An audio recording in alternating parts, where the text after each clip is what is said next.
Hello, xin chào cả nhà. Hôm nay thì chúng ta sẽ đi vào một phần khá là quan trọng trong phần thiết kế về Photoshop, đó là phần chỉnh màu. Thì để muốn đi vào phần chỉnh màu thì chúng ta sẽ phải cân bằng được sáng tối trong một thiết kế. Và để muốn cân bằng được sáng tối trong một thiết kế thì chúng ta sẽ có những cái hình ảnh rất là cơ bản để chúng ta hiểu tại sao phải cân bằng nha. Là các bạn nhìn vào đây, lúc này thì chúng ta sẽ bỏ ra một cái giá trị. Chúng ta chọn vào file và chúng ta chọn vào Ctrl O. Trong phần Ctrl O xong thì các bạn sẽ chọn vào phần Photoshop, các bạn chọn vào phần sửa ảnh cho mình. Trong cái phần này thì các bạn sẽ nhìn thấy đây là những cái hình ảnh mà chúng ta sẽ cần phải chỉnh sửa. Thì đầu tiên chúng ta sẽ làm quen với một cái ảnh dạng đen trắng. Và thường thường những cái ảnh đen trắng của chúng ta từ ngày xưa thì thường thường chúng ta sẽ luôn luôn bị màu thời gian nó phải bị bạc màu đi hoặc nó bị nhợt nhạt thì chúng ta sẽ phải lấy lại. Đó. Thì gặp một cái trường hợp ảnh như thế này thì các bạn sẽ phải chỉnh theo một cách nào? Chúng ta có những cái cách chỉnh như sau là các bạn sẽ chọn vào phần Image. Các bạn nhớ cho tôi là vào phần Adjustment và chúng ta sẽ chọn biểu tượng. Cái khuôn đầu tiên mà các bạn làm quen đó là cái Ctrl L, Ctrl M, rồi Bright Contrast và Exposure. Thì đây là những cái giá trị mà chúng ta thiên về cái chuyện là cân bằng sáng tối cho tấm ảnh của chúng ta. Và trên cái phần này thì nó sẽ có hai phần rất là quan trọng, đó là phần Ctrl L và Ctrl M. Thì chúng ta sẽ làm quen với cái Ctrl N trước nha. Là các bạn nhìn vào đây. Khi ấn vào Ctrl N xong thì các bạn sẽ nhìn thấy nó sẽ ra một cái bảng lựa chọn cho các bạn, bảng level. Thì cái bảng này các bạn nhớ cho tôi là trong cái bảng này nó có những cái vị trí và cái biểu đồ mà chúng ta nhìn thấy là cái phần màu trắng này, nó chính là phần mà được thể hiện của cái tấm ảnh của chúng ta. Tiếp theo thì các bạn sẽ nhìn thấy là ở đây nó sẽ có 3 cái chốt về màu cho các bạn, bởi vì một tấm ảnh của chúng ta khi hình thành nó sẽ có điểm đậm, điểm trung gian và điểm sáng.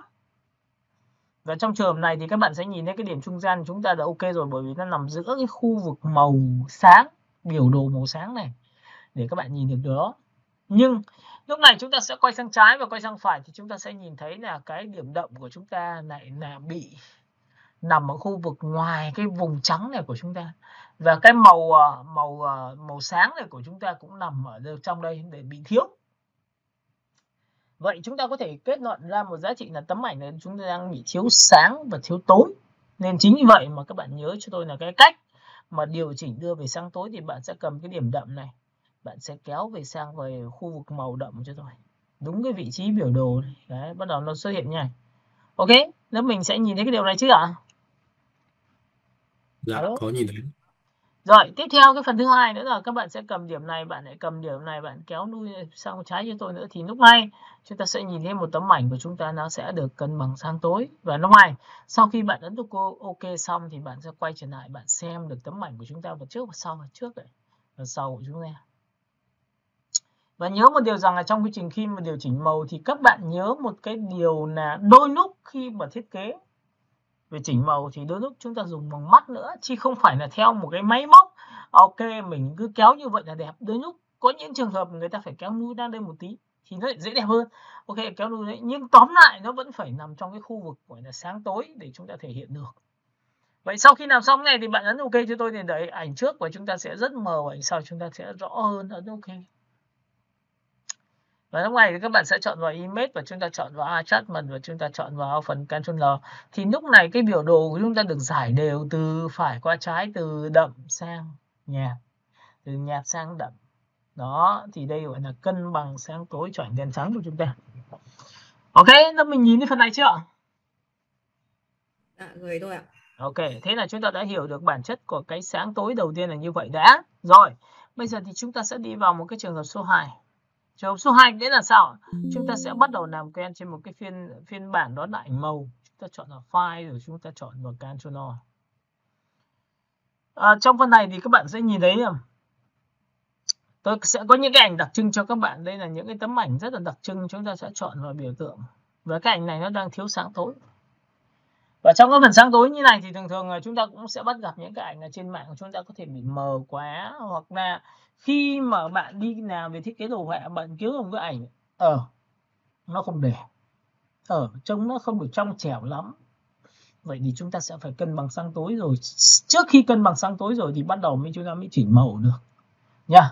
Thì để muốn làm được điều này thì các bạn sẽ ấn vào F7 giúp tôi. Sau khi ấn vào F7 xong thì các bạn sẽ nhớ một điều tượng là chúng ta sẽ ấn vào Ctrl G. Ctrl G là nhân bảng cái đối tượng ảnh của chúng ta lên làm 2 để chúng ta xem trước và sau, và bắt đầu thì chúng ta sẽ thực hiện lệnh chỉnh màu bằng cách là chúng ta sẽ chọn vào Image, chọn vào Adjustment và chúng ta chọn vào cái Ctrl L cho chúng ta. Và sau khi Ctrl L thì như vừa rồi tôi vừa chia sẻ cho các bạn, lúc này thì cái vị trí điểm đậm, điểm trung gian và điểm sáng của chúng ta nó sẽ bị làm sao hả? Nó bị thiếu. Và trong trường hợp này thì có một cái nhận xét là cái miếng đậm của chúng ta nó bị thiếu đậm và miếng sáng của chúng ta bị thiếu sáng, thì lúc này các bạn sẽ chọn cho tôi một cái giá trị như sau. Theo thông lệ bình thường thì các bạn chỉ cần chọn miếng đậm là bạn kéo từ trái qua phải vào vị trí đậm. Đó, đứng vị trí đậm cho này. Và tiếp theo bạn sẽ kéo vị trí sáng này kéo vào đây cho tôi. Và lúc này sau khi làm xong thì cái ảnh của chúng ta trông rất là trong trẻo hơn và chúng ta sẽ nhìn thấy là trước và sau. Đó. Và tất nhiên lúc này thì các bạn có những trường hợp là khi mà bạn thiết kế và chỉnh ảnh thì đây là cái gốc và đây là cái sườn để các bạn chỉnh. Nhưng trong quy trình về chỉnh thì các bạn sẽ thấy là mỗi một cái nó sẽ phù hợp với cái tầm nhìn của khách hàng và cái mà khách hàng mong muốn. Có những khách hàng lại thích cái màu như thế này, nhưng có những người thì người ta lại không thích màu như này, người ta bảo là ok, cái cỏ này nó đang gặp vấn đề, hình này nó đang gặp vấn đề. Ví dụ cái cỏ này tôi muốn rằng trong cái cỏ thì nó không phải là cái gì nó cũng xanh mướt như thế, nó phải có cỏ vàng như thế nào đó, thì các bạn sẽ thấy rằng cái trường hợp này thì chúng ta sẽ không đi đến đây được. Và chúng ta đây là một cái cách mà chỉnh nhanh thôi. Đó, đây là cách nhá. Rồi. Và cái cách chỉnh nhanh ấy nó được xuất hiện qua đâu nữa là chỉnh nhanh là bằng cách là các bạn chỉ cần chọn vào. Bạn chọn vào Image, chọn vào Adjustment cho chúng ta và chúng ta chọn vào biểu tượng chỉnh nhanh. Trong cái này thì các bạn sẽ nhìn thấy là cái phần chỉnh nhanh tôi sẽ chọn vào đây. Quên mất đây, chúng ta sẽ chọn vào Image, chúng ta chọn vào đây và chúng ta chọn vào chỉnh nhanh nhé. Các bạn nhìn này. Đó. Nó cũng tương tự được như vậy. Nào, các bạn nhìn này. Ctrl L là chúng ta sẽ chỉnh được về sáng tối, và cách chỉnh sáng tối theo kiểu cái cách đầu tiên mà chúng ta đang chỉnh là chỉnh một phát ăn ngay, thì các bạn có thể chọn vào Ctrl L và chúng ta sẽ kéo miếng đậm vào vị trí này, kéo miếng sáng vào vị trí này. Và tất nhiên là lúc này nó sẽ đeo ra một cái màu cho các bạn đúng như cái màu bạn mong muốn. Đây, ví dụ đây là một cách. Được chưa? Rồi cách thứ hai nữa là các bạn có thể chọn vào Image rồi bạn chọn vào biểu tượng Adjustment và chúng ta chọn vào biểu tượng. Đây là chỉnh màu tự động và nó chỉ có tác dụng trên những màu nền, hình chúng ta là bị mờ thôi thì chúng ta có thể chọn vào đây. Đó. Các bạn hiểu cái này chưa nhỉ? Alo? Rồi.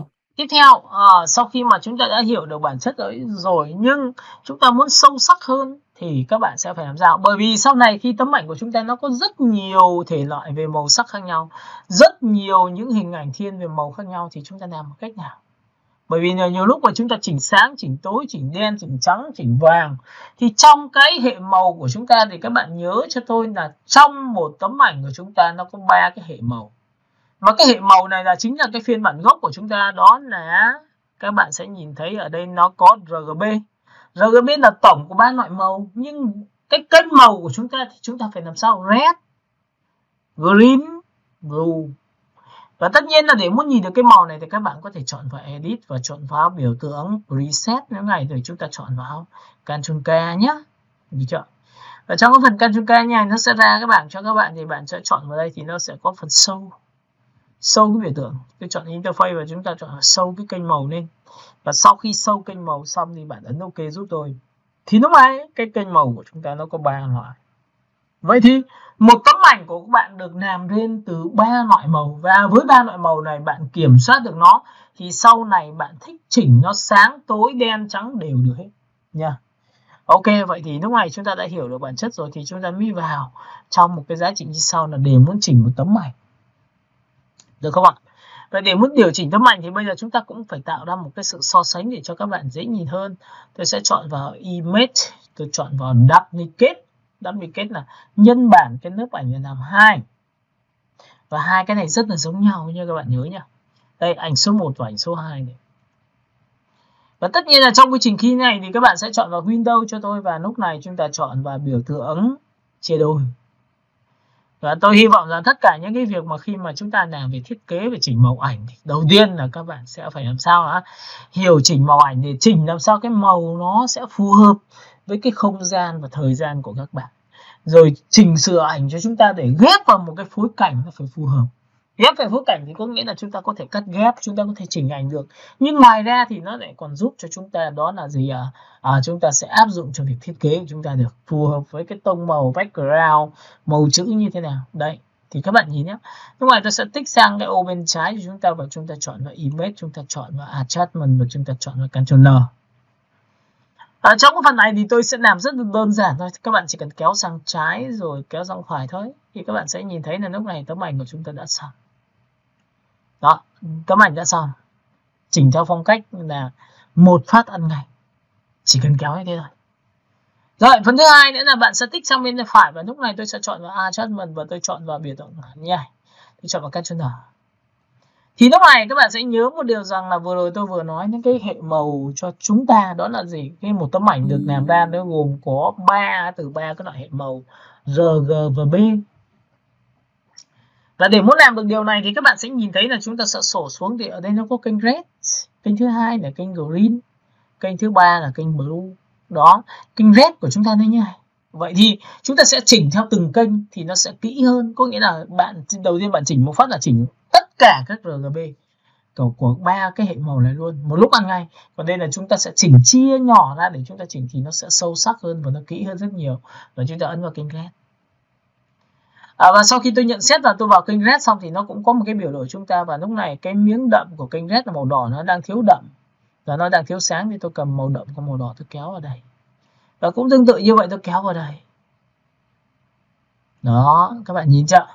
Rồi, tiếp theo, bước thứ hai tôi lại sổ xuống, tôi lại chọn vào kênh Green và cũng tương tự như vậy, kênh Green tôi đang thiếu, tôi kéo vào đây. Và tôi cầm một cái kéo vào đây. Được chưa?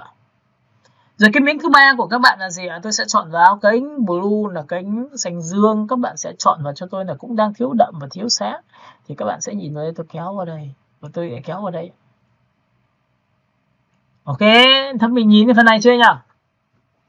Và sau khi đã làm xong tôi ấn OK thì các bạn sẽ nhìn thấy là hai tấm ảnh của chúng ta thì tấm ảnh bên phải của chúng ta nó rất là trong trẻo. Các bạn có nhìn thấy không ạ? Đó.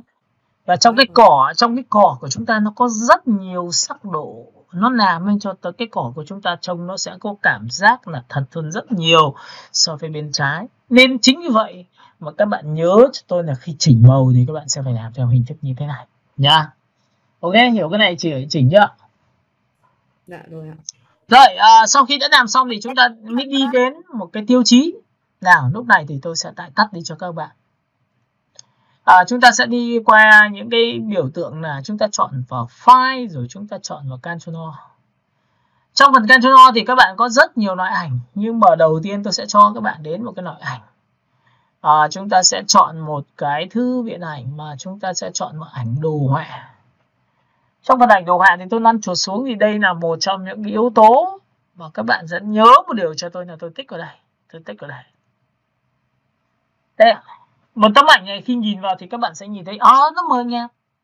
Nhưng các bạn phải nhớ rằng là đôi lúc cái thiết kế và cái phong cách ảnh thì đôi lúc người ta cần sự mờ nhạt. Thế tôi được bạn muốn chỉnh thêm tông màu của chúng ta lại theo tông màu của cái cổ điển hoặc là theo kiểu mùa thu thì tính xác. Đúng không ạ? Thì chúng ta cũng không thể nào mà chúng ta áp đặt được. Nhưng chúng ta hiểu bản chất là nó đang thiếu sắc độ thì mình có thể chỉnh được sắc độ. Vậy thì cái Ctrl N của chúng ta đầu tiên là giúp chúng ta là cân bằng sáng tối. Và phần thứ hai là chỉnh cho màu trong trẻo và lấy lại được cái sự cân bằng sáng tối đó. Và khiến cho cảnh chúng ta đẹp hơn. Ok, lúc này thì các bạn sẽ chọn vào biểu tượng là Image và chúng ta chọn vào Adjustment và chúng ta chọn vào Ctrl N. Nào, thì lúc này các bạn sẽ nhìn thấy là tôi sẽ cũng tương tự như vậy. Vừa rồi có một cái nhận xét là cái phần chỉnh sáng tối bằng theo từng kênh màu đẹp hơn thì bây giờ tôi sẽ quay về đây tôi chỉnh này. Lúc này thì các bạn sẽ nhìn thấy là trong cái phần Ctrl L này của các bạn này nó đang thiếu đậm này, cái red này là màu đỏ này, các bạn sẽ kéo đây cho tôi. Đó, thế là cái tự nhiên cái màu đỏ chúng ta tôi cầm cái thiếu tối tôi cầm tôi kéo này. Ok. Rồi, bước số 1 đã làm xong thì bây giờ tôi lại chọn vào kênh thứ hai là kênh Green là kênh xanh là kênh kéo vào đây. Và tôi lại kéo vào đây. Rồi, tiếp theo các bạn sẽ nhìn thấy là tôi sổ xuống, tôi chọn vào kênh Blue và tôi cầm vào đây kéo vào đây. Để tôi kéo vào đây. Cả lớp mình nhìn thấy phần này của tôi chưa nhỉ? Alo? Có nhìn thấy. Và các bạn nhớ một điều rằng là sau khi đã làm xong được cái này thì chúng ta ấn vào Preview trước và sau. Và giống như chúng ta đang bóc toàn bộ tất cả những cái tiêu chí của một lớp mờ của cái ảnh lên để trở thành một cái ảnh như thế này. Ok, các bạn hiểu cái này chưa? Alo. Rồi có hiểu. Rồi, sau khi mà chúng ta đã hiểu về bản chất ấy rồi thì lúc này chúng ta sẽ ấn vào F7. Tại vì đôi lúc vừa rồi tôi vừa chỉ chia sẻ cho các bạn một cái hình như vậy.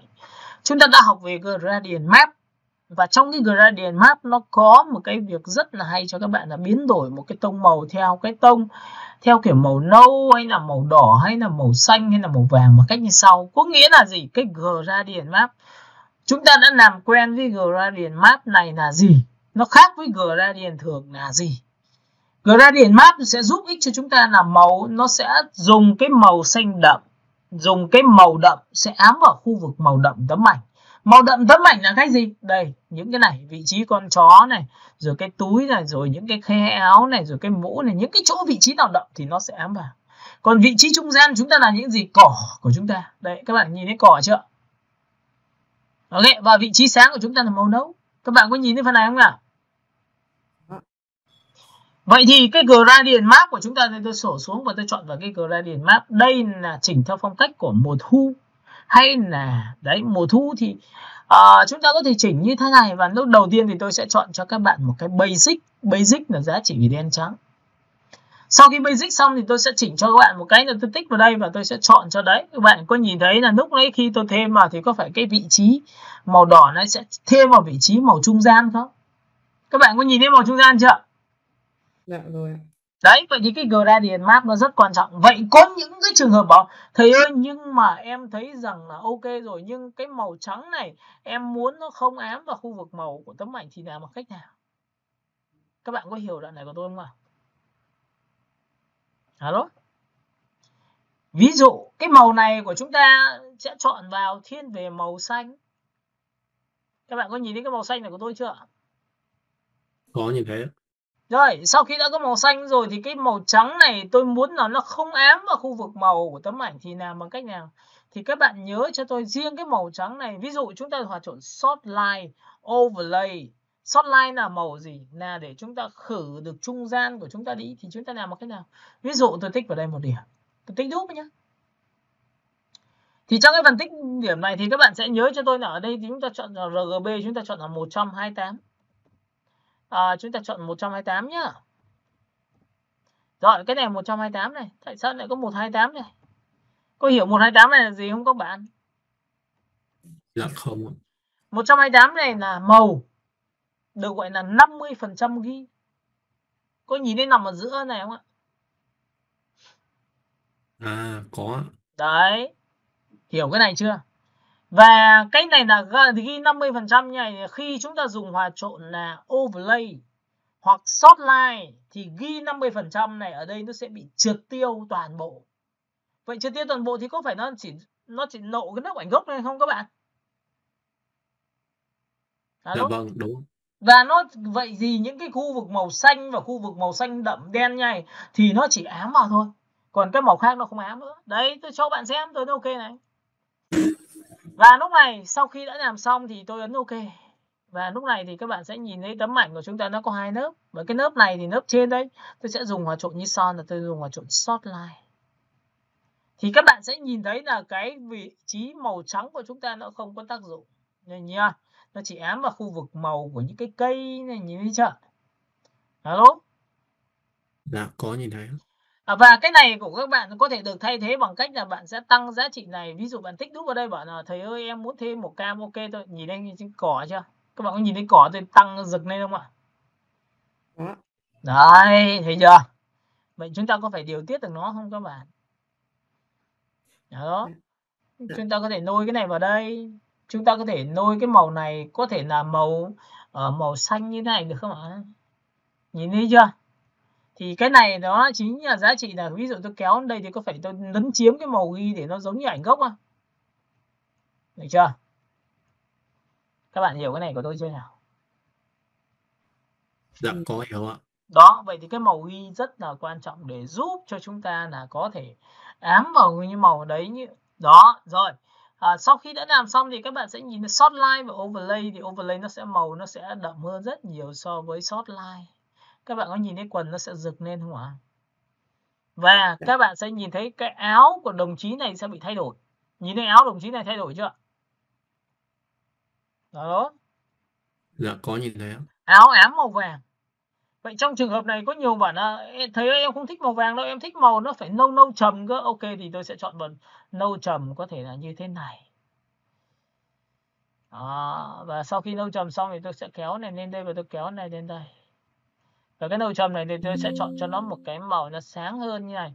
Thì các bạn sẽ nhìn thấy cái tấm áo này của chúng ta đã thay đổi. Rồi, các bạn sẽ nhìn thấy, và lúc này sau khi đã thay đổi xong thì các bạn đã có hai giá trị về nọc sáng, nọc tối. Chúng ta có thể chọn ở phin, giảm độ đi. Nó vừa phải thôi để chúng ta có thể chỉnh một cái màu như thế này. Ok, các bạn hiểu cái này chưa nhỉ? Dạ. Rồi, tiếp theo nhá. Nào. Trong trường hợp thứ hai nữa là gì? Tôi lại không chọn về cái gradient map như này nữa mà tôi chọn một cái gradient map khác. Có nghĩa là bản chất vừa rồi tôi vừa giải thích cho các bạn là tại sao này chúng ta lại chọn cái màu ghi này, màu ghi 50% này. Đúng là tôi chọn vào đen trắng, và lúc này thì tôi sẽ chọn vào đây là một cái màu tên là nâu.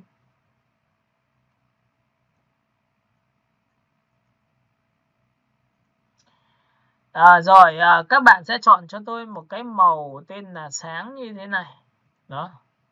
Cả lớp mình nhìn thấy phần này chưa nhỉ? Dạ. Và khi mà tôi dùng một cái hòa trộn cho các bạn xem một cái tiêu chí như sau là khi bạn chọn nâu như này thì các bạn có thể chọn hòa trộn cho tôi là Huê. Huê như này được không ạ? Các bạn nhìn thấy này chưa ạ? Alo? Dạ. Đợi chút xíu, tắt bỏ cái... Rồi, các bạn nhìn vào đây. Rồi, sau khi mà tôi chọn vào cái đây mà tôi chọn vào vị trí, nếu tôi để nguyên màu như này thì nó sẽ thay đổi màu của chúng ta, đang từ màu đen trắng màu có màu trở thành màu cổ điển như ngày xưa, bởi vì cái ảnh đen trắng của chúng ta bản chất ấy, nó là chính là màu hơi nâu nâu chứ không phải là màu đen không. Các bạn hiểu cái này không ạ? Dạ vâng. Ok, vậy thì lúc này các bạn sẽ chọn vào cho tôi một cái giá trị là Huê, là thay đổi màu đối tượng đi. Đây ạ, chúng ta sẽ chọn vào đây. Thì các bạn sẽ nhìn thấy là tấm ảnh này của chúng ta là toàn bộ tất cả màu cỏ của chúng ta thay đổi. Đấy, tôi sẽ làm có cảm giác mùa thu. Các bạn có nhìn thấy điều này không ạ? Và chúng ta có thể làm màu cà phê hay là màu gì đó tùy theo tính chất của chúng ta. Đấy, các bạn nhìn chưa? Và trước sau đây. Rồi có nhiều bạn là từ những cái vị trí mà chúng ta hiểu rồi thì chúng ta sẽ giảm độ nó đi. Ok, để cho nó hơi úa vàng. Có nhìn thấy không ạ? Dạ có. Nó cũng xanh. Cỏ chúng ta đây.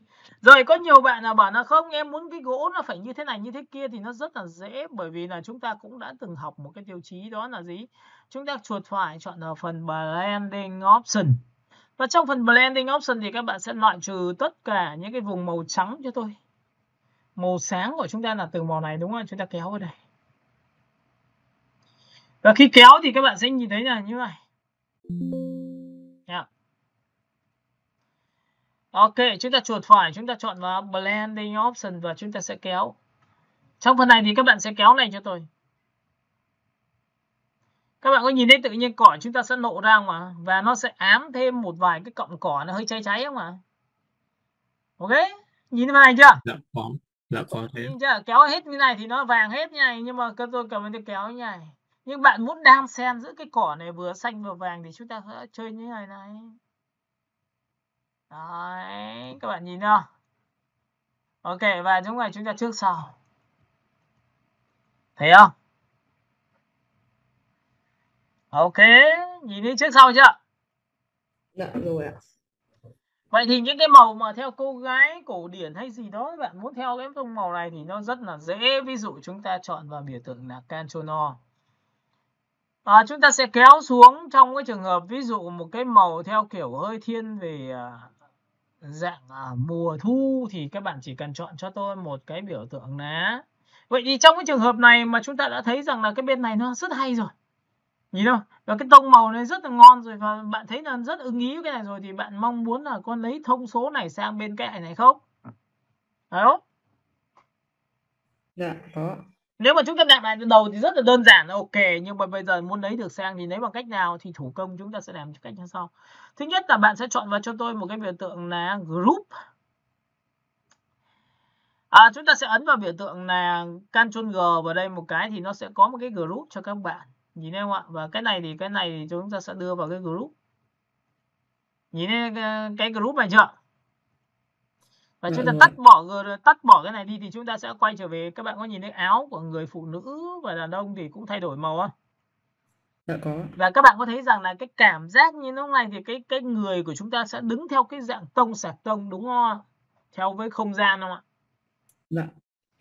Vậy thì sau này khi mà bạn đưa một cái ảnh sản phẩm vào trên một cái bản thiết kế, bạn mà cái sản phẩm background của chúng ta màu nâu, mà cái sản phẩm hình của chúng ta lại là màu xanh, thì chúng ta có biết cách này để cho nó ám màu vào không? Alo? Dạ có. Ok. Rồi nhá, đây tôi từng gợi cho các bạn về cái cách thôi. Rồi, lúc này sau khi làm xong thì chúng ta sẽ có một cái biểu tượng như sau, là chúng ta ấn vào cái bao vạch rồi chúng ta chọn vào Duplicate Group. Các bạn nhìn thấy Duplicate Group không? Dạ có. Và sau khi Duplicate Group này thì các bạn chỉ cần tích một cái. Và sau đó thì bạn sẽ chọn cho nó sang cái vị trí của cái ảnh nào. Đây là cái ảnh số 2 chúng ta đang làm thì chúng ta sẽ chọn ảnh số 2 thôi. Chúng ta ấn OK một cái thì tự khắc chúng ta sẽ nhân bản cái group này sang bên kia. Đấy, xong rồi. Và lúc này chúng ta chỉ cần nhận thành quả của bên kia thôi là xong rồi đấy. Các bạn có nhìn thấy điều tôi mong muốn không ạ? Dạ có. Dạ có. Và có những trường hợp là khi mà làm đến đây rồi bảo là thầy ơi, nhưng mà em vẫn muốn là cái chân dung của cô gái là nó sẽ phải hơi hồng hào lên một tí. Thì người ta có rất nhiều cách cho các bạn, là các bạn chuột phải blending option như vừa rồi tôi vừa chia sẻ cho các bạn. Lúc này chúng ta giữ phím Alt và chúng ta loại trừ cái vùng màu sáng nó đi thì chắc chắn nó sẽ như thế này rồi. Đúng không ạ? Một phát là mất ngay cái hình này. Thì các bạn có thấy rằng là một cái hình của chúng ta mà kéo một phát như này thì nó mất luôn cái hình đấy, thì chúng ta làm một cái nào? Giữ phím Alt này. Mất luôn. Được chưa? Rồi, vậy thì trước khi điều đó thì chúng ta sổ xuống, thì đây là cái hình của chúng ta, blending option này, chúng ta chuột phải blending option. Trong phần này thì các bạn nhớ cho tôi là tôi đang dùng cái 1% và tôi đang kéo cái trường hợp này rồi. Nhìn thấy không ạ?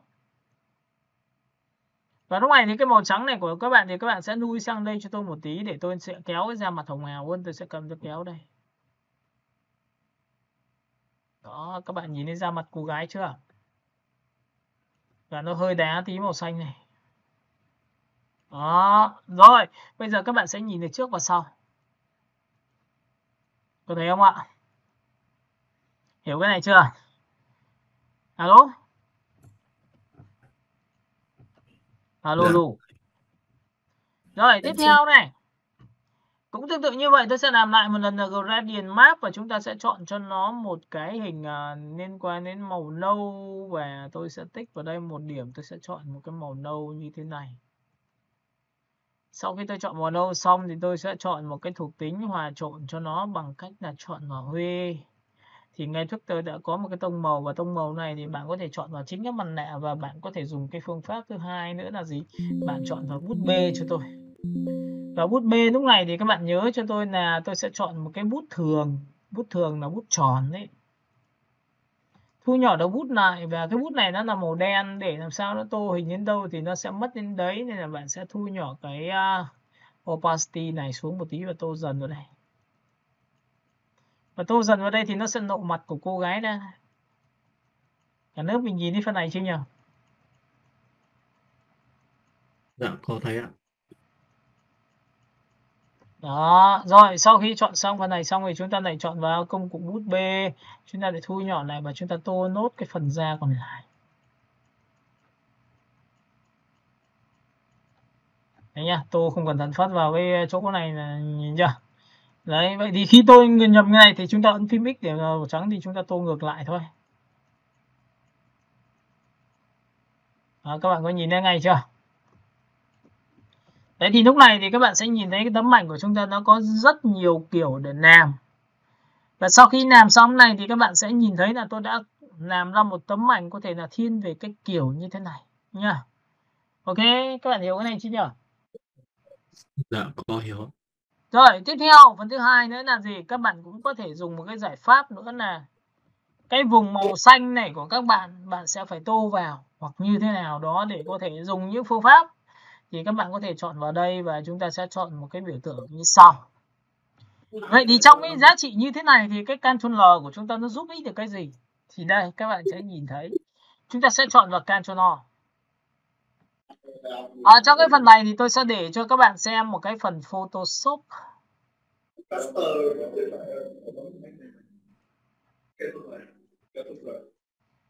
Ok, chúng ta sẽ chọn vào phần Photoshop. Ở trong phần Photoshop thì các bạn sẽ nhìn thấy là tôi sẽ kéo xuống và tôi sẽ đi đến một cái tính năng để cho các bạn biết. Đây ạ. Đối với người chỉnh màu trong cái vấn đề về ảnh của chúng ta thì chúng ta phải làm chủ được cái vấn đề về màu sắc nó như thế nào. Thì lúc này chúng ta sẽ làm quen được cái hệ màu của chúng ta, đó là màu blue thì đối nghịch với yellow, red đối nghịch với cyan và green đối nghịch với magenta. Thì tùy thuộc vào tính chất của cái này thì để chúng ta hiểu rằng là trên một tấm ảnh chúng ta muốn tăng cường màu gì và bớt màu gì thì chúng ta sẽ làm được điều đó. Ví dụ trong cái trường hợp như thế này tôi sẽ bỏ cái thuộc tính là đi F12. Và sau khi F12 xong thì các bạn sẽ nhìn thấy tấm ảnh của chúng ta đã khá là sắc nét và cả cô này cũng khá là sắc nét. Thì đây các bạn nhìn nhá. Tôi sẽ chọn vào Image, tôi chọn vào Adjustment và tôi chọn vào Ctrl N cho các bạn. Thì như vừa rồi tôi vừa chia sẻ cho các bạn về cái vấn đề về chỉnh màu của chúng ta, đó là gì? Chúng ta muốn sẽ làm như sau. Và kênh red đầu tiên cho các bạn. Thì cái kênh red này nó sẽ được bố trí ra sao trong hệ thống về đối nghịch về màu. Thì bên này màu đậm của chúng ta là màu đỏ. Còn bên này của chúng ta lại là màu cyan. Red và cyan đối nghịch với nhau. Vậy thì nếu mà tôi kéo đỏ này về vị trí sang trái, có nghĩa là đỏ giảm, thì màu gì sẽ tăng? Nào, theo các bạn. Nào. Đây, màu cyan tăng. Đây, đỏ này. Đỏ giảm thì màu gì sẽ tăng? Cyan tăng vậy. Ok, thì là màu xanh này nó sẽ tăng. Nên có những cái tấm ảnh của các bạn nó bị chụp, nó bị đỏ quá hoặc nó nhiệt nhiều quá. Thì chúng ta muốn giảm nhiệt thì chúng ta ấn vào Ctrl N và chọn vào kênh red. Và kéo kênh red sang bên tay phải. Có nghĩa là đỏ giảm thì xanh sẽ tăng. Đúng không? Hiểu cái đấy chưa? Nào. Nhớ nhá. Nào, chúng ta sẽ chọn Adjustment và chúng ta chọn vào Ctrl N. Trong cái phần này thì các bạn sẽ nhìn thấy là trong này tôi sẽ chọn vào kênh red đầu tiên thì tôi sẽ kéo cho bạn xem này, tôi kéo này. Tôi kéo xong này, tôi kéo này, kéo này. Các bạn có thấy ra mặt vào toàn bộ không gian để chúng ta bị sao? Bị ám xanh. Có nghĩa là đỏ giảm thì xanh sẽ làm sao? Xanh tăng ạ. Đấy, vậy thì các bạn có đồng ý với tôi là có những trường hợp khi bạn đi chụp bên ngoài ảnh thì đôi lúc nó bị nhợt nhạt không? Dạ, nó bị thiếu đỏ không? Dạ có. Vậy thì chúng ta có thể tăng đỏ được không em? Có. Vậy thì vừa rồi là tôi chỉ cho bạn là đỏ giảm rồi đúng không? Ok, chúng ta giữ phím Alt vào đây và chúng ta ấn vào Reset lại nhé. Giữ phím Alt, ấn vào đây Reset lại thì nó lại quay trở về ban đầu. Vậy bây giờ tôi sẽ cho các bạn xem là đỏ tăng là thế nào thì các bạn sẽ cầm đây, tôi kéo ở đây. Các bạn có nhìn thấy màu này chưa? Cái màu này tôi tăng như này thì nó sẽ làm sao? Đây, quên mất chúng ta sẽ chọn vào kênh red và chúng ta cầm về này tôi kéo ở đây. Các bạn có nhìn thấy đỏ tăng không? Dạ có. Hiểu cái này chưa? Vậy thì khi một tấm ảnh của các bạn mà thiếu cái màu sắc độ cho nó tốt hơn thì các bạn hãy chọn vào đây cho tôi và kéo nhảy được không ạ? Được chưa? Da mặt bắt đầu hồng hào hơn. Có đúng không em? Dạ đúng rồi. Dạ đúng. Rồi có những người bảo là thầy ơi vậy nhưng mà em chỉ muốn da mặt nó hồng hào thôi, còn khung cảnh em muốn nó lạnh cơ, bởi vì nó tạo ra sự tương phản giữa gì? Giữa nóng và lạnh. Ok, vậy thì để muốn làm được điều đấy thì chắc chắn là bạn sẽ phải làm một cái thao tác. Một là bạn ấn vào Ctrl G là nhân thành hai lớp. Nấp số 2 này thì các bạn sẽ chọn vào image và chọn vào adjustment và chúng ta chọn vào Ctrl N. Thì cái này chúng ta sẽ làm cách nào? Chúng ta sẽ chọn vào kênh red, và kênh red này thì tôi sẽ làm sao? Kênh red này tôi sẽ cầm kéo đây, tôi tăng đỏ lên cho các bạn, da mặt nó hồng hào hơn. Sau khi tăng hồng hào thì tôi nhìn thấy là ưng ý về theo cái mắt của tôi. Còn cái mà ưng ý theo mắt của các bạn thì các bạn phải nhìn chứ không phải theo mắt của tôi nhá. Được chưa? Nhưng tôi đang chỉ cho bạn cái bản năng gốc của chỉnh màu là thế nào. Rồi, sau khi mà đã làm xong được cái đến đây thì chúng ta sẽ ấn OK thôi.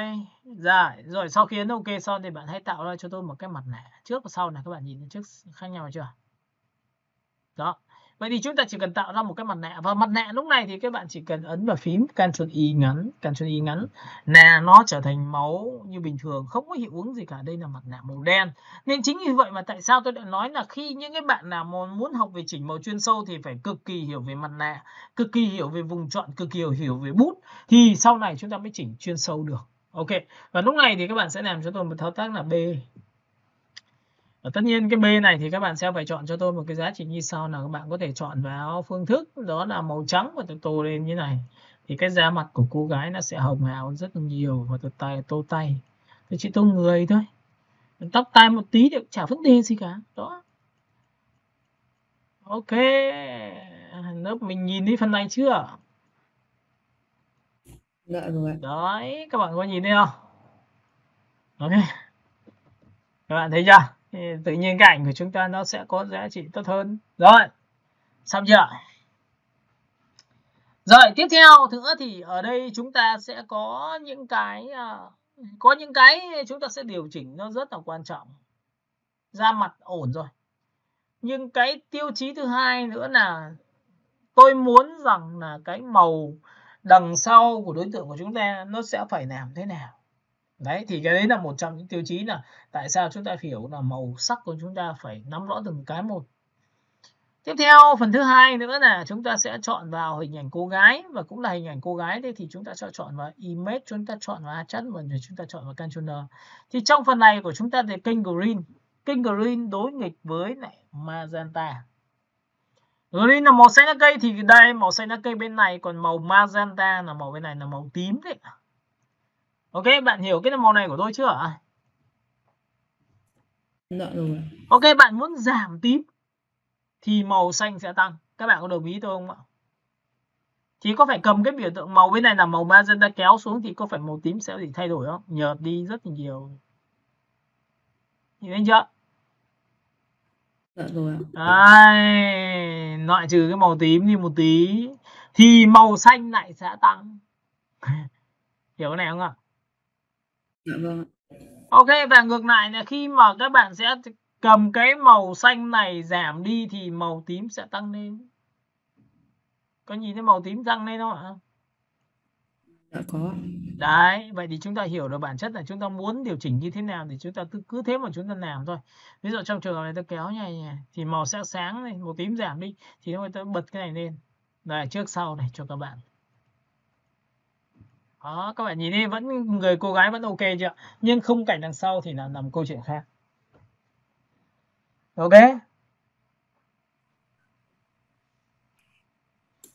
Rồi, tiếp theo chúng ta sẽ có một cái tiêu chí nữa, đó là gì? Chúng ta sẽ ấn vào Ctrl Z lại.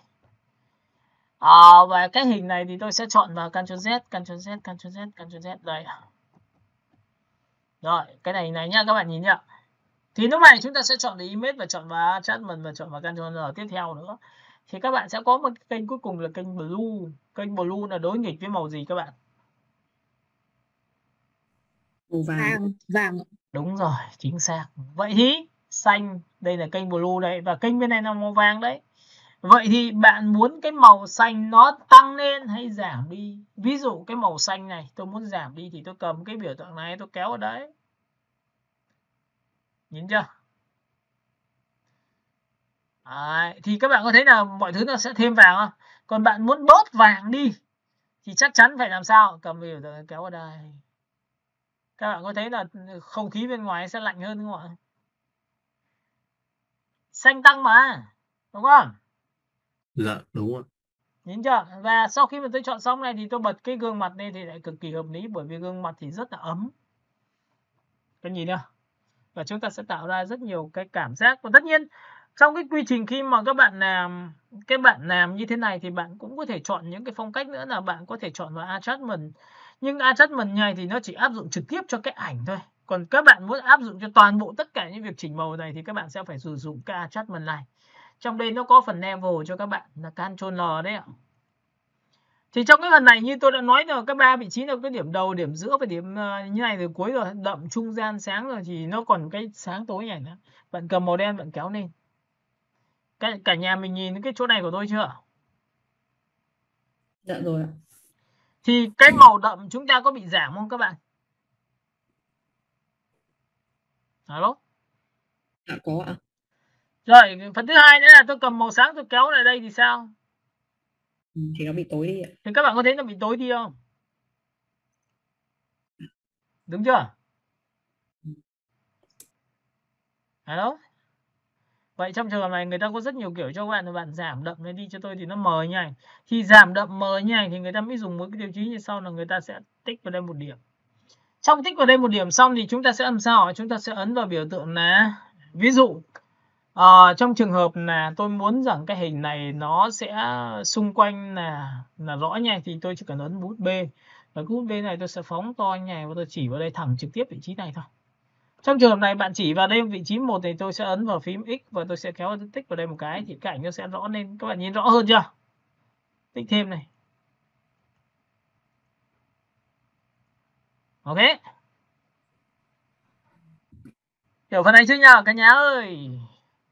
Dạ hiểu.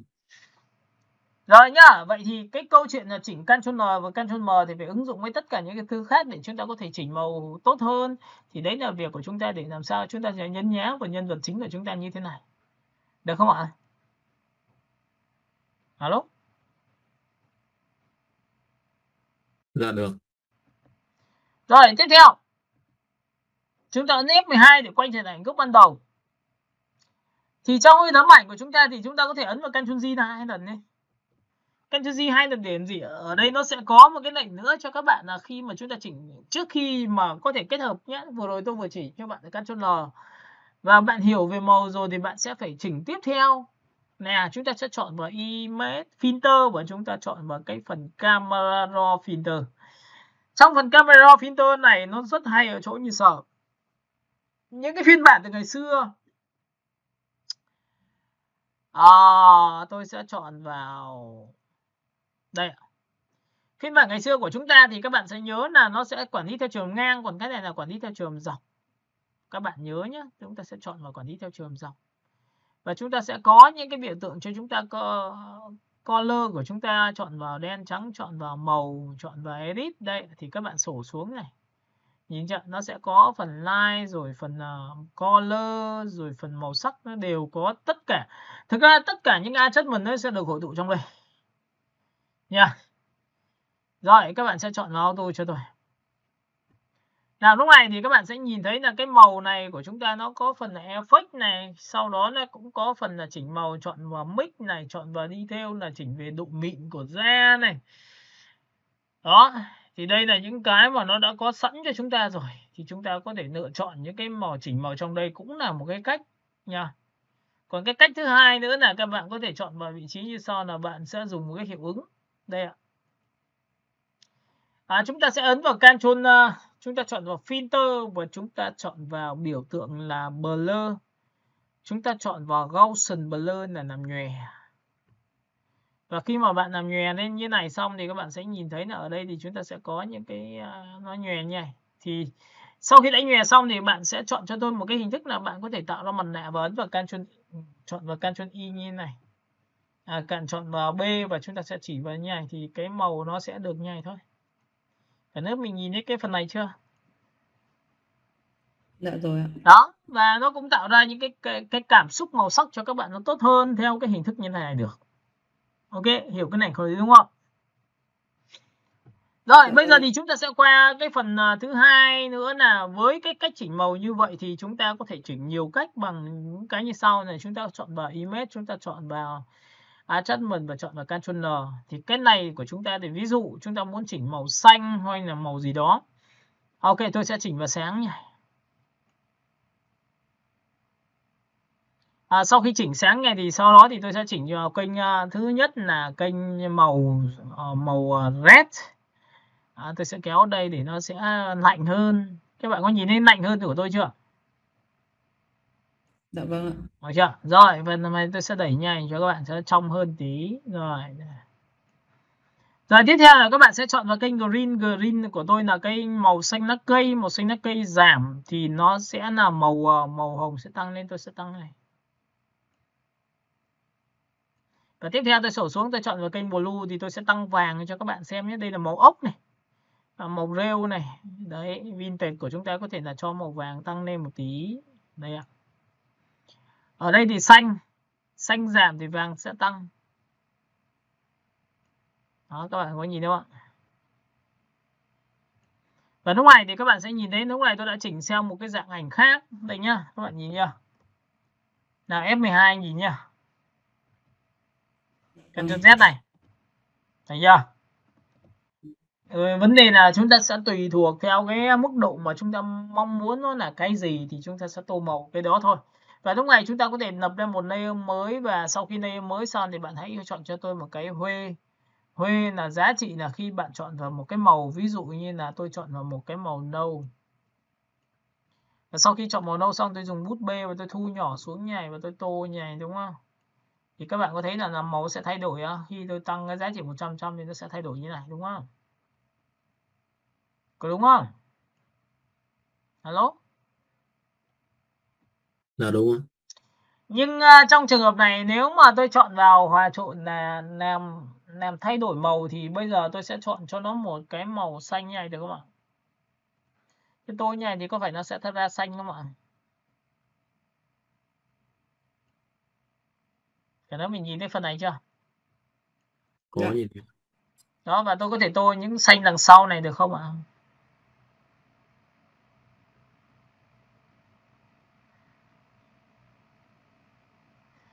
Người ta sẽ có rất nhiều kiểu như này, và tô cái này nó sẽ bị một cái là chủ động và không chủ động.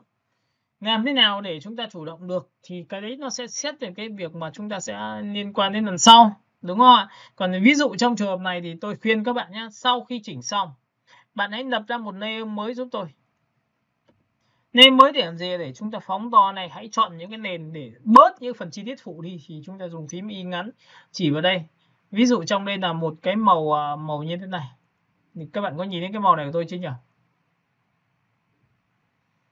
Sau khi chọn xong thì các bạn hãy chọn bút bê cho tôi và hãy chọn về cái độ follow này rơi tầm khoảng 10 thôi. Sau khi chọn 10 xong thì bạn thu nhỏ đầu bút và bạn tô vào vị trí màu sáng đấy cho tôi mất đi. Các bạn có thấy nó sẽ đồng bộ giống như cái nền chỗ này không? Alo? Nhìn chưa? Rồi Y ngắn để chỉ vào màu này. Này B để chỉ làm sao những cái này nó đỡ bị tranh chấp hình chính của chúng ta đấy. Ok, chúng ta chỉnh như này để chỉnh cái xa gần của tấm ảnh của chúng ta nó đẹp hơn. Ok, chỉnh như này. Các bạn thấy màu đậm nó sẽ bị bớt đi chưa? Và cái này là phải thủ công nha, các bạn nhìn chưa? Rồi, cái này bạn chỉnh vào đây cho tôi. Ok, chúng ta chỉnh vào đây. Những cái chỗ này chúng ta cần phải xử lý bằng Y màu trắng, B chúng ta chỉnh vào đây. Để cho nó hạ bớt những cái màu trắng này đi, để cho chỗ này hơi bị vàng quá, Y ngắn chỉ vào đây lấy cái màu chung thôi. B tô vào đây để cho bớt cái màu vàng đi. Đấy, các bạn có thấy không? Vậy thì khi mà làm như này thì cái chỗ bên tay phải của người ta sẽ rất là dịu dàng, nhìn thấy trước sau chưa? Các bạn hiểu cái này của tôi chưa nhỉ? Dạ có ạ. Ok, và sau khi đã làm xong chúng ta ấn F12 vào đây. Rồi, tiếp tục thứ hai nữa là chúng ta sẽ có một cái trong phần chỉnh sáng tối của chúng ta, đó là chúng ta sẽ làm như sau, là có một số thuộc tính về ảnh của chúng ta này, sắc độ nó đầy đủ. Thì các bạn sẽ phải dùng một cái thao tác như sau, chúng ta chọn vào sửa ảnh. Đây ạ, lúc này thì các bạn sẽ nhìn thấy là có những cái tấm ảnh của chúng ta có thể xanh, đỏ, tím, vàng và nó đang đầy đủ các màu sắc, thì các bạn cũng sẽ phải hiểu rằng là đây. Đó, các bạn có nhìn thấy những tấm ảnh này chưa? Ví dụ như chụp vào buổi đêm thì chúng ta hay có những trường hợp như này. Đúng không? Đấy, vậy thì làm thế nào để ví dụ như ảnh cô gái này là chỉnh sáng tối bằng kiểu gì, đúng không? Thì đây là một ví dụ mà trực quan cho các bạn thôi. Nào, tấm ảnh này của chúng ta là chúng ta chọn vào image, chúng ta chọn vào adjustment và chúng ta chọn vào biểu tượng là controller. Thì mọi người có nhìn thấy là cái sắc độ đen, có nghĩa là cái cân bằng sáng tối thằng này đã có chưa ạ? Có rồi ạ. Vậy thì đấy, thì có những cái cân bằng sáng tối này, nhưng mà do cái ảnh cô gái này là chụp nó bị đỏ quá. Thì làm một cách nào bây giờ? Thì chắc chắn là các bạn sẽ phải sử dụng cái công cụ đó là red rồi. Nhìn thấy red chưa? Thì nó đang thiếu về sắc độ. Thiếu sắc độ đấy là thiếu sắc độ, red là thiếu sắc độ tối. Sau đó thì sổ xuống chúng ta chọn vào green thì thiếu sắc độ sáng. Rồi sổ xuống thì chúng ta chọn vào thấy blue thì nó lại thiếu sắc độ sáng. Vậy thì chúng ta cứ chỉnh ba cái này lên thì cái tấm ảnh của chúng ta sẽ trở về nguyên gốc ban đầu nhá. Và lúc này các bạn sẽ nhìn thấy là nó sẽ được biểu hiện trên cái phần histogram. Histogram chính là cái biểu đồ liên quan đến cái phần kênh màu của các bạn. Bạn sổ xuống và chọn vào cho tôi là on kênh màu. Thì bạn sẽ nhìn thấy kênh red của chúng ta đây, kênh green đây và kênh blue đây. Cả nước mình nhìn thấy phần này xem nhỉ? Dạ rồi ạ. Ok. Và sau khi mà chỉnh như này thì các bạn chỉ việc làm mỗi thao tác cho tôi đó là chọn vào cái này, nó rất hay chỗ này, chúng ta nên chọn vào cái này. Chọn vào Ctrl thì các bạn nhìn được không? Nhìn thấy chưa? Cái này nó rất hay, nó tự tạo ra một cái mặt nạ cho các bạn, rồi sau này các bạn tự chỉnh. Sổ xuống tôi chọn vào kênh red thì cái này tôi kéo ở đây. Đó, thế là bớt đỏ nhá. Rồi đây là mắt review xem trước và sau đây.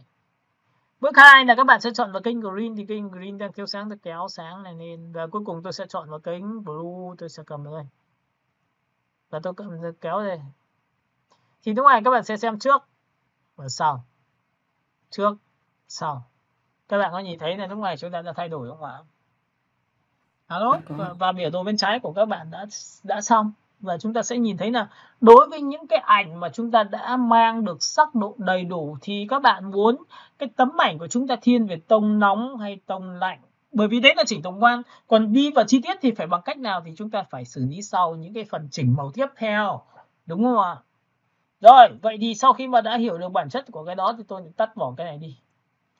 Và cái này cũng tương tự như vậy thôi. Cái hình này của các bạn thì tôi đang thiếu đỏ này, tôi sẽ chọn vào image rồi chọn vào adjustment và tôi chọn vào Ctrl. Cái này thì các bạn sẽ nhìn thấy là tôi chỉ trên từng cái một, red của chúng ta vừa thiếu đậm vừa thiếu nhạt. Rồi, sổ xuống chúng ta chọn vào kênh green, chúng ta kéo vào đây, chúng ta kéo vào đây. Rồi tiếp theo các bạn sổ xuống, bạn chạy kênh blue thì bạn kéo vào đây cho tôi một tí nữa thì tấm ảnh của chúng ta trở về nguyên gốc ban đầu. Ok, tôi đã cứu được cảnh này. Tiếp theo cái ảnh này đang xanh như này, tôi chọn vào image, tôi chọn vào adjustment và tôi chọn vào Ctrl thì các bạn sẽ nhìn thấy là tôi sẽ cắm biểu tượng, tôi chọn vào đấy, tôi chọn vào kênh red, tôi kéo vào đây. Rồi kênh green thì tôi sẽ cầm vào đây, tôi kéo vào đây. Và cuối cùng thì tôi chọn vào kênh blue thì tôi cầm, tôi kéo vào đây. Đó, các bạn có nhìn thấy cái ảnh của tôi chưa? Dạ, có nhìn thấy. Vậy thì cái Ctrl nó hoạt động theo cơ chế là từng kênh màu thì nó phải hiểu được công thức của kênh màu là gì, đúng không ạ? Ví dụ như là đối nghịch với màu của chúng ta là đỏ và xanh, đúng không? Đối nghịch thứ hai của chúng ta là gì? Kênh green đối nghịch với lại magenta, đúng không? Tiếp theo kênh blue thì đối nghịch với màu yellow đó. Vậy thì các bạn sẽ phải nhớ những cái tiêu chí đấy thì các bạn mới chỉnh được màu nha. Rồi tiếp theo. Sau khi mà đã làm xong được cái điều đấy thì bắt đầu chúng ta sẽ quay trở về với một cái file rồi Ctrl O của chúng ta. Ctrl O chúng này thì chúng ta chọn vào phần sửa ảnh. Trong phần sửa ảnh của chúng ta thì chúng ta sẽ có một cái gọi là cắt ghép và chúng ta sẽ chọn vào text top và chúng ta sẽ có những cái biểu tượng. Đây là những cái biểu tượng nó rất là quen thuộc với chúng ta rồi. Các bạn đi kiếm những cái ảnh này trên mạng để làm gì? Để làm chất liệu. Nhưng mà chúng ta có thể là bị một vài cái giá trị như là bản quyền thì các bạn có thể lọc từ những cái này rất là đơn giản. Ví dụ đây là một cái biểu tượng lọc. Thì để muốn lọc thì người ta sẽ áp dụng cho cái này là chỉ áp dụng cho trên đen trắng thôi nha. Còn những cái màu khác thì chúng ta áp dụng kiểu khác. Nào các bạn nhìn vào đây. Chúng ta sẽ chọn vào image và chúng ta chọn vào cái biểu tượng là Ctrl N. Trong phần Ctrl này thì các bạn sẽ nhớ cho tôi là ở đây nó sẽ có một cái tiêu chí là nó có 3 cái loại đầu bút mà các bạn cần lưu ý. Đây là màu đen, đây là màu ghi và đây là màu trắng. Để mong muốn rằng cái này nó trở thành màu trắng mà không phải dùng pen đồ từng ô một đổ màu thì các bạn chỉ cần dùng cái bút màu trắng. Mong muốn cái nào thì dùng cái bút đấy, thì chỉ vào cái vùng màu trắng cho tôi thì màu trắng sẽ biến mất. Cả nước mình nhìn thấy phần này chưa? Dạ đã nhìn thấy. Và tất cả những cái màu như thế này thì đều được rồi. Xong rồi. Đó, và tại sao phải là mong muốn cái này nó như vậy? Bởi vì là có những trường hợp sau khi làm xong thì bạn sẽ ấn vào Ctrl E là chọn hết. Ctrl C là copy, và sau khi copy xong rồi em mới chọn vào edit và biến nó trở thành một cái pattern. Cả lớp mình nhìn thấy cái pattern chưa? Rồi. Cái pattern này có thể là logo, nó có thể là họa tiết hoa văn, nó có thể là cái gì em mong muốn. Thì khi tôi tích vào đây tôi có một cái họa tiết. Và sau khi tôi có họa tiết xong thì các bạn nhớ cho tôi là ví dụ trong trường hợp này mà tôi ấn vào biểu tượng là nhân bản cái đối tượng lên một cái file mới gọi là pattern. Đấy. Gradient solid là màu, gradient là một giải chuyển sắc, còn pattern là cái thứ mình vừa làm xong đó thì là chất liệu đấy. Thì cái chất liệu của chúng ta khi đưa vào thì nó sẽ mặc định một cái và chúng ta có thể sổ xuống và chúng ta tìm cái mà chúng ta đã làm. Đó là cái này. Các bạn có thấy không ạ? Alo? Có. Cái này ứng dụng cho quá nhiều thứ luôn. Các bạn làm background liên quan đến đồ ăn, các bạn làm background liên quan đến nhận diện thương hiệu, là cái họa tiết hoa văn đấy. Được chưa? Và sau khi đã chọn xong thì ở đây nó cũng có giá trị scale cho các bạn là cái họa tiết hoa văn bạn muốn nhỏ lại hay là phóng to. Đấy, các bạn có nhìn thấy nhỏ lại phóng to. Ok, và sau khi đã làm xong thì bạn ấn OK như này là xong rồi. Chúng ta đã có được thuộc tính của chúng ta. Và tất nhiên chúng ta có thể xoay cái độ góc nó đi theo cái hướng mà chúng ta mong muốn. Còn nếu không thì bạn quay trở về ban đầu. Ok, hiểu cái này chưa? Cả nhà. Dạ, rồi ạ. Rồi, vậy thì cái pattern nó được nằm trong đâu nữa thì các bạn sẽ nhớ cho tôi là tôi chọn vào T. Tôi chọn vào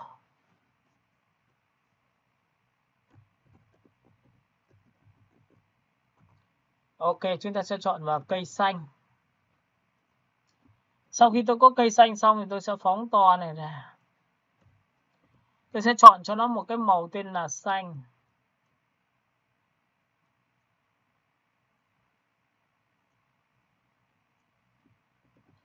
Chúng ta cho đủ lớn nào. Ok. Và theo thông lệ bình thường thì các bạn nhớ cho tôi là tôi chọn vào pattern, tôi chọn vào blending option, và trong phần blending option thì các bạn sẽ nhớ là trong phần này nó có pattern không? Pattern overlay. Nhìn thấy chỗ pattern overlay chưa? Đã nhìn thấy ạ. Ok, và khi tích vào đây một cái thì bạn cũng có tương tự giống như vậy, nhưng lúc này chúng ta sổ xuống chúng ta chọn đây. Thì em nhìn thấy cái lá cây này chưa? Có nhìn thấy ạ. Đó. Vậy thì sau khi đã có cái này xong thì các bạn cũng có chất liệu chúng ta là dù to hay dù nhỏ hay như thế nào đó thì nó đều đây. Đúng không? Scale chúng ta cho nó nhỏ lại này. Nhìn chưa? Cái chữ lá cây của chúng ta thì nhảy. Và tiếp theo là chúng ta chọn vào satin. Ở đây nó có màu cho các bạn thì bạn sổ xuống, bạn chọn màu cho tôi. Ví dụ màu của bạn là màu gì? Ví dụ bạn sổ xuống đây tôi chọn màu xanh lá cây, nó sẽ được nhảy. Đấy, các bạn nhìn chưa? Đấy thì nó có rất nhiều color overlay, thì cái màu này của các bạn thì tôi chọn màu xanh thôi. Đấy, nhìn chưa? Và sau khi đã có xanh xong tôi đẩy 100% nên nó sẽ mất, nhưng mà kéo opacity nha. Và thậm chí là các bạn có thể chọn vào multi thì có được không? Nhìn chưa? Đó, vậy thì cái chất liệu của chúng ta có thể đưa vào trong cái tấm ảnh của chúng ta một cách dễ dàng theo hình thức của chúng ta, bằng hình tròn, hình vuông, hình tam giác hay cái gì đó thì đều là pattern hết. Rồi, vậy thì tôi đã giải thích cho các bạn là pattern chúng ta để làm gì để cho nó đẹp hơn, cho nó chất liệu hơn. Ví dụ bạn có thể làm với một cái phiên bản về cái background cho một cái chất liệu về trung thu chẳng hạn, thì bạn phải kiếm rồng phượng các kiểu, đúng không? Ví dụ thế. Và thậm chí là đôi lúc khi mà chúng ta sẽ có cái này, chúng ta sẽ bỏ cái này đi thì sao? Đấy, chúng ta sẽ bỏ cái này. Đó. Rồi, tiếp theo nhá. Ok, Ctrl Z lại. và chúng ta ấn F12 để quay trở lại ảnh ban đầu, và lúc này chúng ta bỏ cái này đi. Còn trường hợp thứ hai nữa là cái chất liệu của chúng ta gồm có rất nhiều loại, nó không phải chỉ là màu ghi nữa mà nó còn có cả màu ghi đè và màu đen. Thì buộc là công đoạn cũng như vậy thôi. Chúng ta muốn dùng được thì chúng ta chọn vào Image, chúng ta chọn vào Adjustment và chúng ta chọn vào Ctrl N. Trong phần Ctrl N như này thì các bạn sẽ có những giá trị như sau, là bạn sẽ chọn cho tôi là cái bút mà bạn mong muốn là bút màu trắng thì biến màu ghi này trở thành màu trắng, bạn chỉ vào thôi là màu trắng biến mất. Ok, nếu mình nhìn thấy phần này chưa? Dạ rồi ạ. Rồi, phần thứ hai là bạn muốn cái màu ghi này trở thành màu đen thì bạn chọn vào bút màu đen, bạn chỉ vào màu đen là tự khắc nó sẽ biến mất. Ở trong trường hợp mà khi mà chỉ vào như này mà nó không biến mất được, lý do chúng ta kiểm tra lại nhé. Kiểm tra lại bằng cách nào thì các bạn nhớ trong cái phần bảng option này của các bạn nó có tích vào đây. Thì trong phần này của các bạn là bảng đầu tiên của các bạn đang là màu xanh này, các bạn nhìn đi nhá. Thì cái bảng này nó phải là đen trắng. Ok, và cái màu này sẽ là màu trắng tên. Hiểu phần này chưa nhỉ? Alo? Dạ. Nếu chỉ màu mà nó không trở về ban đầu thì phải dùng kiểm tra, và kiểm tra thì đưa nó về ban đầu mặc định. Rồi bắt đầu chúng ta sẽ làm thao tác là màu trắng thì tích vào màu ghi này tự khắc biến mất. Ok, và sau khi đã biến mất xong thì bây giờ chúng ta sẽ chọn vào màu thứ hai là màu đen. Và màu đen thì tôi chỉ vào màu ghi như này thì nó sẽ trở thành màu đen hết cho các bạn. Ok, hiểu cái phần này chưa? Rồi thu nhỏ lại nhá. Nhìn thấy chưa?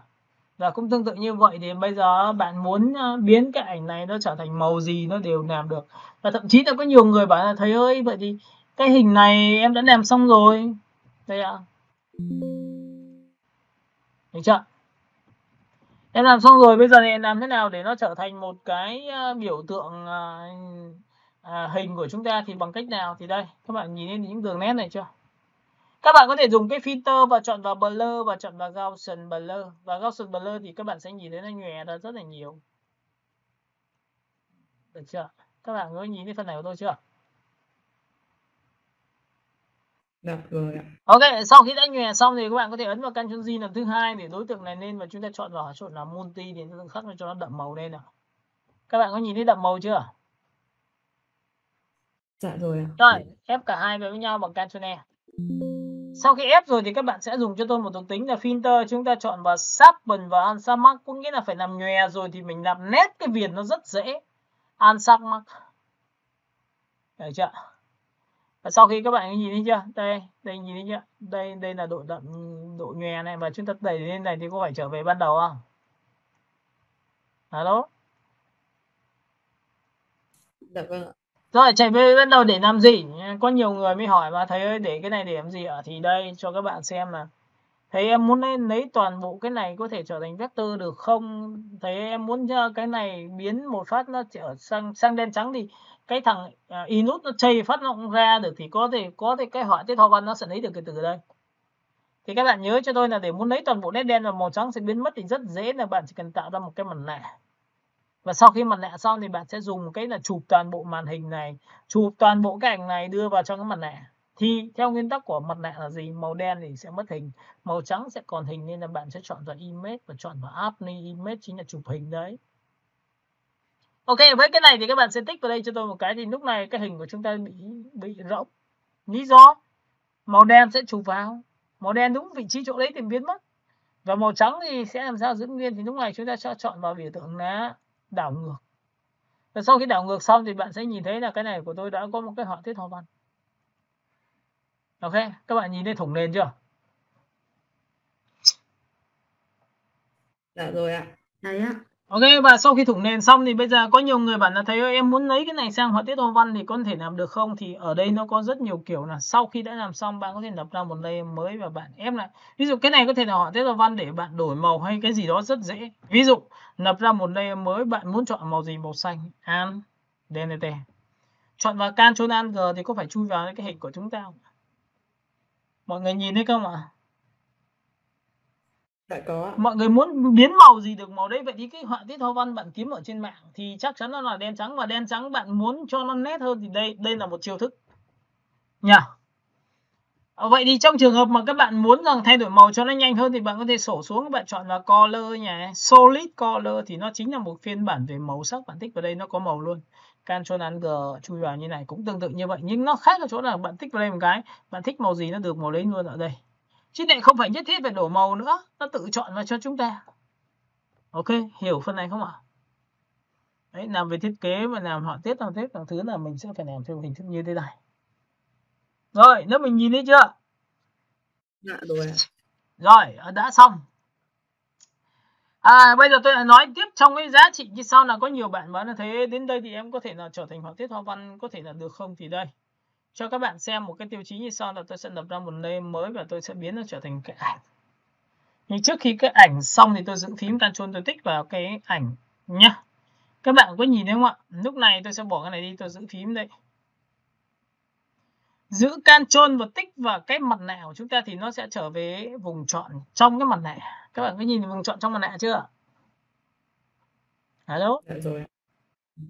Và sau khi đã có một cái vùng chọn như này thì làm thế nào để nó có thể đưa sang? Có nhiều bạn là có thể lấy từ cái vị trí vùng chọn từ Photoshop nó kỹ hơn, nó tốt hơn. Thì bạn chỉ cần chuột phải vào vùng chọn đó và chọn cho tôi một cái thao tác như sau. M. Nhớ phải trở về M. Chuột phải vào vùng chọn và chúng ta chọn vào Make Work Path. Make Work Path chính là biến cái vùng chọn này trở thành đường path. Và sau khi chọn vào Make Work Path xong thì các bạn sẽ nhớ cho tôi là một là giá trị của chúng ta làm đấy. Chúng ta nó ok một cái thử xem nhé. Thì 1 thì tương đương 0.5 thì nó sẽ bám sát hơn, còn 1 thì nó sẽ là tương đối vừa thôi. Các bạn có nhìn thấy đường path tôi đã hoàn thành chưa? Hello? Đã thấy ạ. Và chúng ta cũng không phải đồ hình đâu ạ. Chúng ta sẽ thu nhỏ toàn bộ cái này lại và sau đó thì chúng ta sẽ dùng cái thủ thuật A trắng. Các bạn sẽ nhìn thấy A đen là dịch chuyển đường path, A trắng là điều chỉnh đường path nhá. A trắng là tích vào những điểm mà chúng ta có thể co kéo như điều chỉnh đường path để neo như bình thường. Còn A trắng này chúng ta sẽ dịch chuyển đường path thì chúng ta sẽ quét qua toàn bộ đường path này. Và sau khi quét qua đường path này xong thì bạn được quyền Ctrl C. Cả lớp mình nhìn thấy phần Ctrl C chưa? Dạ vâng. Và sau khi Ctrl C xong thì bây giờ bạn chỉ cầm sao đưa sang bên Y nút thôi. Đấy, có nhiều người muốn lấy họa tiết hoa văn thì có thể lấy theo cách như này và nó trở thành vector luôn chứ không phải là ảnh đâu ạ. Ok, tôi đang bật cái Y nút lên và các bạn đợi trong giây lát để khi tôi share sang cái đó thì các bạn sẽ hiểu. Bởi vì chỉnh màu thì chỉnh Ctrl L thì chúng ta còn rất là nhiều nữa. Nhưng tôi cần các bạn có một độ ngấm là khi các bạn muốn chỉnh một cái tấm ảnh thì bạn phải chỉnh với cân bằng sáng tối là sao, tại sao phải chỉnh như này chỉnh kia đấy ạ. Ok, lúc này thì chúng ta sẽ tạo ra một cái phiên bản của Illustrator, đó là một cái thiết kế của chúng ta là màu trắng. Và đây nhá, các bạn nhìn thấy Photoshop chưa, tôi ấn vào Ctrl C nhá. Đây xong chưa nhỉ? Xong. Rồi, sau đó thì bạn sẽ chia sẻ một cái thì bạn sẽ sang bên Inut. Và khi copy rồi thì hai thằng ấy giao thoa với nhau thì các bạn ấn vào Ctrl V cho tôi nhé. Thì nó sẽ tồn tại dưới dạng là compound path shape và compound path đường path. Thì bạn sẽ chọn vào cho tôi thuộc tính ở phía trên, tôi ấn vào đây thì ngay lập tức cái đối tượng của chúng ta sẽ được đưa sang đây. Cả lớp mình nhìn thấy phần này của tôi chưa? Đã nhìn thấy ạ. Và lúc này sau khi mà đã lựa chọn xong thì nó không có màu, không có vị rồi thì các bạn có thể chọn thôi và chúng ta thử đổ màu xem nó có được không. Ok.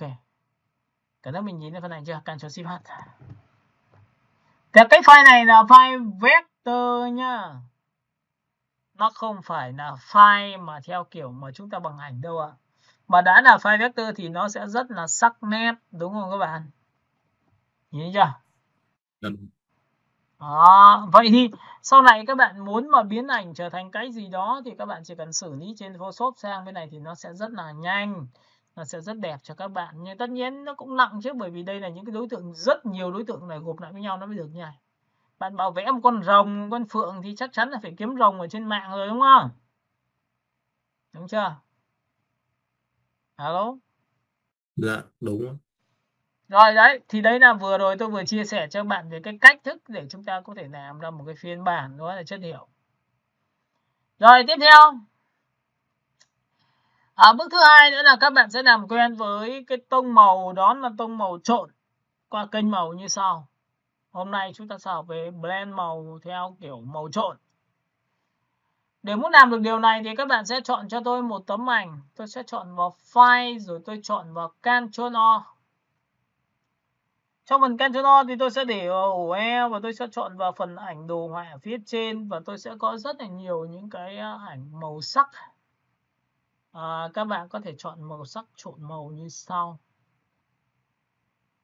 Đấy, có những cái ảnh mà chúng ta phải đi kiếm về, chúng ta sẽ phải trộn làm sao cho nó phù hợp. Ảnh có thể là ảnh chân dung, ảnh có thể là ảnh thế này thế kia, ảnh đấy, ví dụ thế. Đây các bạn nhìn chưa? Và lúc này chúng ta sẽ chọn vào Image và chúng ta chọn vào cái kênh màu của chúng ta, Windows, và chúng ta chọn vào kênh màu đây ạ. Trong phần kênh màu này thì các bạn để ý cho tôi một thứ rất là hay, đó là kênh màu đỏ là red. Kênh màu thứ hai là kênh màu green, kênh màu thứ ba là blue. Thì trong trường hợp này ba cái ảnh này nó đã gộp lên rồi. Thì lúc này các bạn sẽ nhìn thấy một cái điều như sau. Tôi sẽ chọn vào kênh green là màu xanh lá cây và trộn vào cái màu này. Hai màu này trộn với nhau thì nó sẽ trở thành cái màu xanh lá cây. Nhưng nó thiên về cái gì? Thì đây tôi cho các bạn xem nhé. Tôi sẽ làm cho các bạn trước này. Nào, Ctrl A chọn hết. Ctrl C copy và sang bên kênh blue thì tôi ấn vào Ctrl V. Thì mọi người có thấy rằng là cái màu xanh của chúng ta là sẽ làm sao hả? Nào các bạn sẽ nhìn thấy cái màu xanh của chúng ta nó sáng lên không ạ? Alo? Dạ có. Vậy thì cái màu xanh sáng lên như vậy thì có phải là xanh giảm không?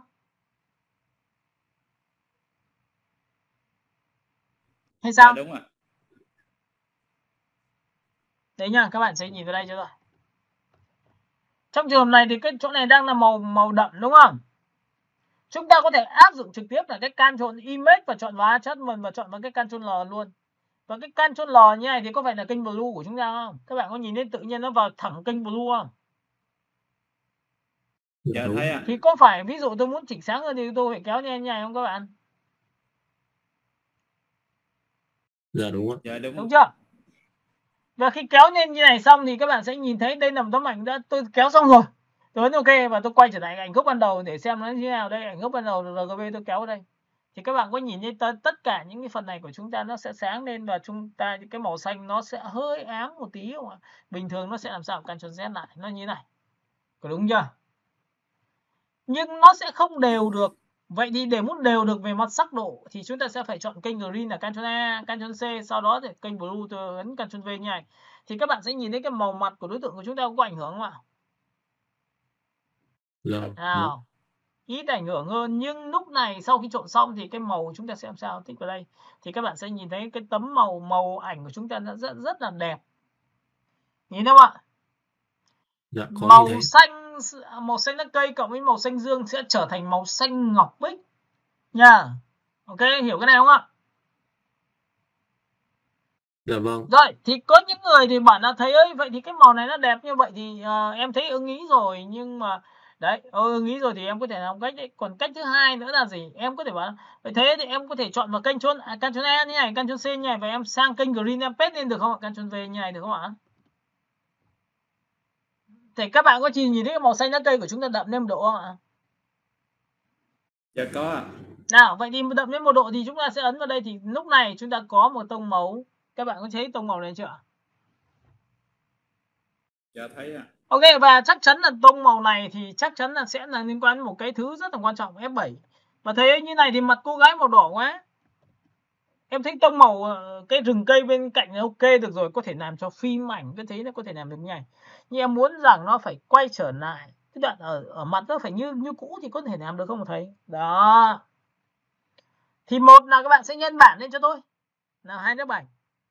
Hai là bạn sẽ dùng cái công cụ rất là hay, đó là y dài. Y dài là cái công cụ phục chế theo từng phần. Ok, y dài đây là History Brush Tool.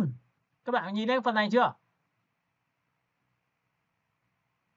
Có nhìn thấy. Ok, và lúc này chúng ta muốn cái ảnh chúng ta quay trở về ảnh gốc ban đầu chỗ nào thì chúng ta phóng to bút lên đấy và chúng ta tô thôi. Các bạn có nhìn thấy tôi tô phần chân dung chưa? Có. Và tất nhiên trong phần này thì tôi muốn rằng nó không bị quá lệch so với cả tông màu vừa rồi tôi chỉnh, thì chắc chắn là các bạn sẽ phải làm một cái thao tác cho tôi, đó là gì? Chỉnh về cái opacity để cho nó từ tốn tới tô dần nên nó xuất hiện dần thôi. Được không ạ các bạn? Alo? Dạ được ạ. Đó, thì các bạn sẽ nhìn thấy tấm ảnh của tôi nó sẽ được như thế này. Đúng không? Cũng là một tông màu khá hay và chúng ta có thể áp dụng và chúng ta có thể sáng tạo, và mỗi một cái sự chỉnh màu đấy bạn có thể lưu lại để sau này chúng ta có thể làm action để chúng ta ấn nút nha. Rồi, tiếp theo F12 quay trở lại ảnh gốc ban đầu. Rồi cũng có người là bảo là thầy ơi, vậy thì thầy đã ngược lên rồi, vậy thì mình có thể chơi một cái trò là tôi sẽ chọn vào kênh red, Ctrl E, Ctrl C và sau đó thì tôi chọn vào kênh blue được không ạ? Tôi paste thì blue, đỏ cộng xanh thì thành màu gì ạ? Đây cho các bạn xem đỏ cộng xanh thành màu gì nhá. Nào, đỏ này cộng với xanh này thì thành màu gì đây ạ? Tím. Ok, vậy thì nó cũng tuân thủ theo nguyên tắc của cộng màu rất là hay. Nào, Ctrl E, Ctrl C sang bên này là Ctrl V nhá. Thì lúc này các bạn sẽ nhìn thấy tấm ảnh của tôi đã chuyển sang tông màu. Các bạn có nhìn thấy tông màu tím không?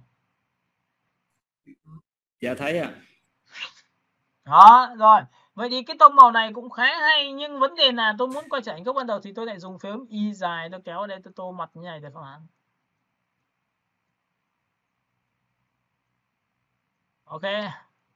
Các bạn thấy không? Hiểu cái này chưa nhỉ? Dạ hiểu ạ. Rồi có nhiều người này mà bảo là thầy ơi, vậy thì bây giờ này làm thế nào để cái gương mặt của em muốn là nó phải hơi thiên về xanh lá cây thì có được không? Thì chính như vậy mà người ta mới có những cái câu chuyện của cái việc chỉnh màu bằng cách là image chọn và adjustment. Lúc này người ta có cái lệnh là Ctrl U là Hue Saturation hay là Ctrl B. Ctrl B chính là chỉnh cái điều đó cho các bạn, bạn chỉnh vào đây cho tôi. Thì bạn muốn rằng cái tông màu của chúng ta là tông màu gì? Ví dụ bạn thấy, nhưng mà trong tất cả ảnh đấy nó có nhiều màu như này, làm nào biết được cái điều đó? Thì các bạn nhìn ở phần cái Ctrl U này nó sẽ giúp cho chúng ta là shadow, mood tone và highlight. Shadow là vùng tối, đây là những cái vị trí đậm này, nhìn chưa? Đây là vùng trung gian của chúng ta này. Đấy. Rồi vùng sáng của chúng ta là highlight này, trên gương mặt rồi trên những phần sáng quắc nha. Đó, vậy thì bây giờ bạn muốn chỉnh ở vùng trung gian là phần da mặt chúng ta khá là không sáng lắm, nhưng mà nó sẽ là đây vùng trung gian. Vậy thì cái vùng trung gian này bạn muốn xanh lá cây thì bạn cầm cái biểu tượng này magenta rồi bạn kéo sang xanh lá cây cho tôi. Có nhìn thấy phần da mặt cô gái sẽ ám màu xanh lá cây không? Dạ có ạ. Và tất nhiên là trong quá trình khi chỉnh thì bạn hãy lập ra một layer mới, hoặc là bạn sẽ chỉnh theo cái hệ thống kênh màu bên trong layer thì nó sẽ sinh ra cái mặt nạ để bạn điều tiết theo từng phần nó ám màu gì để nó phù hợp, đúng không các bạn? Hello? Dạ đúng ạ. Đấy nhá, đấy là một cách. Và tiếp theo nữa là bạn sổ xuống, bạn chọn vào shadow là vùng tối, thì vùng tối này xanh này đối nghịch với cái gì? Ví dụ xanh tôi muốn cho nó đậm hơn, ok tôi kéo đây là đậm hơn, và bên này tôi kéo thêm đậm này nữa. Bạn thấy không? Chúng ta vẫn làm chủ được mà. Và tiếp theo highlight là vùng sáng của chúng ta, thì tôi muốn làm vùng gì? Ok tôi kéo sang đây để cho nó hồng lên một tí, tôi kéo đây cho tí đi. Đấy, da mặt hồng chưa? Đầy sức sống chưa? Đấy. Các bạn có hiểu cái điều tôi nói chưa nhỉ? Dạ có ạ. Ok. Và lúc này thì vừa rồi chúng ta vừa làm xong, chúng ta lại ấn F12.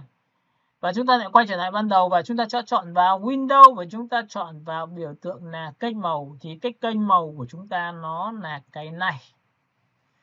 Đấy, vừa rồi tôi vừa chia sẻ cho bạn biết là từ đỏ này trộn sang tím. Vậy thì từ màu xanh này Ctrl A, Ctrl C và sang bên này tôi paste lại được không ạ? Thì các bạn cũng nhìn thấy một cái điều xảy ra là nó sẽ ngược lại, là màu đỏ của chúng ta nhá, màu đỏ của chúng ta đang sáng như này. Đúng không? Chúng ta cho tối lên. Giảm đi thì màu xanh sẽ tăng đấy, Ctrl V này. Thì lúc này các bạn sẽ nhìn thấy màu này chúng ta sẽ xanh nét, nhìn thấy chưa? Có những người thì khi chỉnh màu nó sẽ tạo ra những cái màu như thế này, nhưng tóm lại chúng ta vẫn có thể tô được để trở về ảnh ban đầu. Chưa?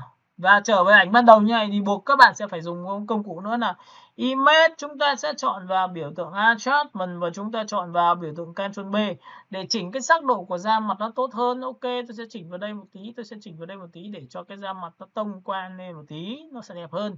Highlight cũng tương tự như vậy, tôi sẽ chỉnh vào đây một tí, tôi chỉnh vào đây một tí, được chưa? Rồi tiếp theo tôi sẽ chọn vào shadow của tôi là sẽ là vùng tối, thì tôi sẽ kéo ở đây là vùng thiên về xanh, và tôi kéo ở đây là lạnh. Các bạn có nhìn đây, nó sẽ thiên về lạnh. Đó. Thế là chúng ta đã có một tấm ảnh, nhưng chúng ta phải dùng theo những trường phái như thế nào. Thì có nhiều người này còn thậm chí là còn bảo là thầy ơi, vậy thì cái màu bên ngoài này em muốn thay đổi được màu được không? Thì tất nhiên thay đổi được màu, nhưng không phải là hôm nay. Các bạn hiểu cái phần này Ctrl của tôi chưa nhỉ? Dạ có ạ. Ok, và tất nhiên là trong quá trình khi mà về nhà thì các bạn sẽ phải làm sao? Tìm ảnh. Ok, chỉnh màu cho kỹ hơn. Và sau khi chỉnh màu xong thì hãy quay trở lại những cái bài thiết kế của bạn trên đồ họa đấy. Khi bạn ghép vào, bạn muốn ám theo màu gì thì bạn sẽ phải đặt ra câu hỏi. Để làm sao bạn làm được điều đó.